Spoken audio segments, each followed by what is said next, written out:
Hello दोस्तों, अपनी story में आपका एक बार फिर से स्वागत है। आज हम लेकर आए हैं रबारी, राइका, देवासी, गोपालक। इस शब्द का विशेष महत्व क्या है? जैसा कि आप जानते हैं, अलग अलग क्षेत्रों में इनकी अलग अलग पहचान है। तो हम पहले बढ़ते हैं राइका शब्द की ओर। राइका एक अति प्राचीन क्षत्रिय शब्द है। क्षत्रिय का अर्थ है अपनी प्रजा की सुरक्षा करना और जो भी बाहरी आक्रमण हो उसको झेलना। जैसा कि माना जाता है कि जब परशुराम धरती को 21 बार क्षत्रिय विहीन किया था, तब राइका का उसमें बहुत बड़ा योगदान था। और उस समय राइका क्षत्रिय थे और परशुराम जी से बचने के लिए उसने जैसे भेड़ बकरी चराना शुरू किया था। यह मत माना जाता है कि वो जंगलों में चले गए और वहाँ रहते विदेशी आक्रमणों को रोकते थे, जैसा कि अधर्म के विरुद्ध लड़ाई करते थे। और राइका का अर्थ ही है, राइका यानी दूसरों की सुरक्षा करना, धर्म की सुरक्षा करना, और वो अपने धर्म के लिए मर मिटने के लिए सज्ज थे। आज भी राइका शब्द एक गौरवशाली शब्द है और हर राइका इस शब्द को बड़े सम्मान से लेता है और इस शब्द पे उसे बहुत गर्व होता है। तो जैसा कि आप सब मानते हैं कि राइका शब्द एक अति प्राचीन संस्कृत क्षत्रिय शब्द है। राइकों ने अनेक युद्ध लड़े और उसमें विजय शरीफ प्राप्त की। जैसा कि पांडवों के समय ये बहुत बड़ा था, उस समय क्षत्रिय साम्राज्यों में राइका भी साम्राज्य स्थित था और इसका महत्व इतना नहीं मिलता है, लेकिन क्षत्रिय और वो पश्चिमी और उत्तरी भारत में विस्तार से फैला हुआ था। जैसा कि आपको माना जाता है कि राइका शब्द के साथ साथ और अनेक शब्द मिले।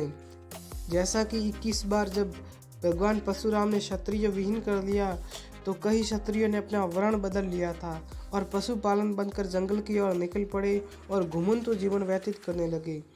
और राइका के बाद उसको पहले क्षत्रिय के बाद उसको रायपुत्र की उपाधि मिली और रायपुत्र का अपभ्रंश के बाद उसका नाम राइका नाम में परिवर्तित हो गया। आगे जाकर वो कई शाखाओं में बढ़ गया। जैसा कि एक और माना जाता है कि राइका को गोपालक क्यों कहा जाता है, कि भगवान कृष्ण का जन्म मथुरा में हुआ था। उनका लालन पालन गोकुल में हुआ था। गोकुल में भगवान कृष्ण अहिरों की बस्ती में माखन चुराया करते थे। उनके साथ कई लीलाएं भी किया करते थे। फिर वह गोकुल छोड़कर मथुरा जाते हैं। वह कंस को मारकर अपनी सत्ता स्थापित करते हैं, लेकिन कुछ समय शासक के बाद उनको मथुरा का त्याग करना पड़ता है, क्योंकि कंस का ससुर जरासंध मथुरा पर हमला करने वाला होता है। तब भगवान कृष्ण अपने अनन्य भक्तों के साथ वर्तमान के गुजरात क्षेत्र में मथुरा से छुपकर आ जाते हैं और यहाँ पर द्वारका नगरी बसाते हैं। लेकिन उनके साथ रवाना होने वाले सभी लोग वहां तक नहीं पहुंच पाते हैं और रास्ते में जगह जगह बच जाते हैं, जिनमें गोपालक भी थे, जिन्होंने बाद में भेड़ बकरी पालन अपनाया और मध्य भारत छोड़कर पश्चिमी भारत में आकर बस गया। इस घटना को हमारी समाज में एक परंपरा बना दिया है, जो आज भी बनी है। आज भी हमारे समाज में ये परंपरा है कि हर रविवारी को जीवन में एक बार द्वारका जरूर जाना और वो अपनी घर वालों और गाँव वालों से शुभ के बिना बताए।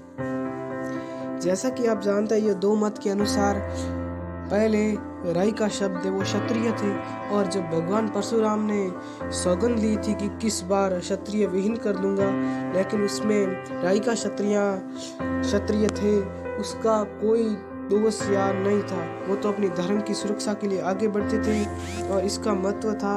और जब भगवान परशुराम आए, उसमें युद्ध छिड़ा, तो उसने अपना वर्ण बदल कर अलग जैसे गोपालक बन गए, गऊ की सेवा करते थे, बाहरी आक्रमण को रोकते के साथ थे।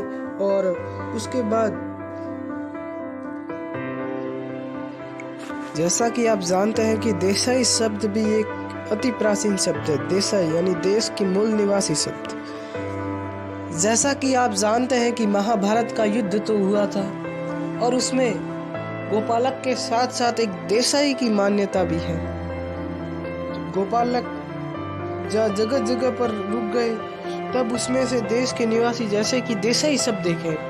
और पांडवों में यह जब पांडवों और कौरवों के मध्य युद्ध हुआ था,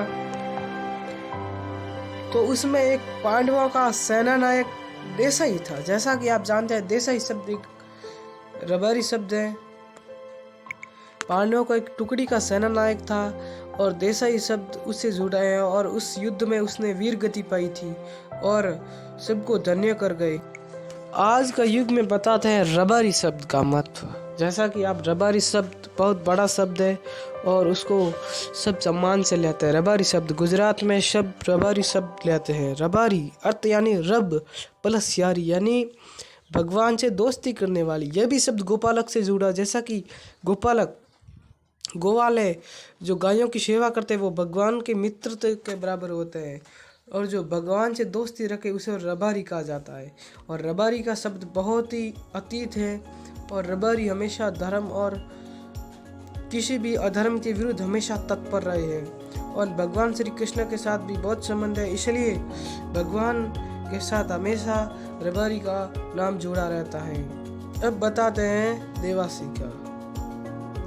देवासी यानी जिसमें देवताओं का निवास होता है। देवासी का अर्थ है रबारी एक अति बेईमाना और क्षत्रिय कौम है और वो अपनी भगवान के प्रति अटूट भरोसे से आगे बढ़ते हैं।